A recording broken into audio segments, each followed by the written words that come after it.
Hi everyone, my name is Latoya Williams and I'm here to present to you my oral history interview. The person I had the pleasure of interviewing was Miss J.L. Carpenter. Unfortunately, Miss Carpenter did not want to be filmed, so therefore I'll just tell you what happened. So, the first question I asked her was, what was the first thought of hers when she thought about her past? She simply said seriation, with a pause. She went on to say, although she was fairly light skinned, she was treated like she was the darkest person in the world. She said after long days of work, she would go to a local restaurant or, nearby diner to get some food, and she was either treated poorly or actually not serviced at all, which made her feel uncomfortable and unworthy at times. She later says on social nights, if her and her friends or family members wanted to go see something at the theater, they would often have to sit at the top of the balcony, never the lower area of the theater. Now, the theater back then was not built as ours is today. Balcony seats were up top, way in the back, and glasses was a rarity back then. So therefore, they were either not able to see, and if they heard, they heard. If they didn't, they didn't. They were just in the building at times. I went on to ask her what was the most significant part of her life.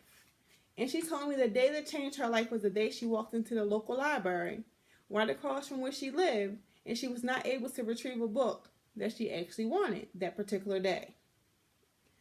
She says they had the book there, but she had to go somewhere else to get the book because they did not service black folks at that location. She said that changed her whole mind span. She said she pondered. She said she was mad. She said she was angry. She said she was disgusted.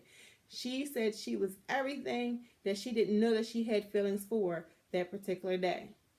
It actually changed her whole mind span of what she wanted to do as far as her career. She thought she wanted to be a paralegal and help defend innocent people. That day, she changed her mind and said she wanted to be a teacher. She wanted to educate others of their well-being and what they should do and what they should know because resources were slim to none. However, in 1964, we all know that President Lyndon Johnson changed this. He signed the Civil Rights Act, ending segregation. So, what she was not able to do, others were. We were able to go to the library to pick up books. We were able to dine in restaurants with white people. We were able to go to the theater and actually sit with people. But that did not stop her from still wanting to be a teacher that she did not end up being. She ended up being a library technician.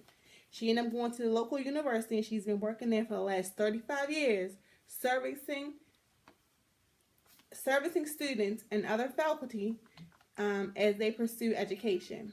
And she encourages them to read, as she has over thousands of books in her home because she encourages everyone to read. If you go into her home, she offers you a book if you look and stare at the bookcase. My aunt is one person who never gave up. She's also a role model in issues of education, as she's inspiring several people to read books. I love her, and I'm so glad I had the moment to talk to her. And hopefully you did too.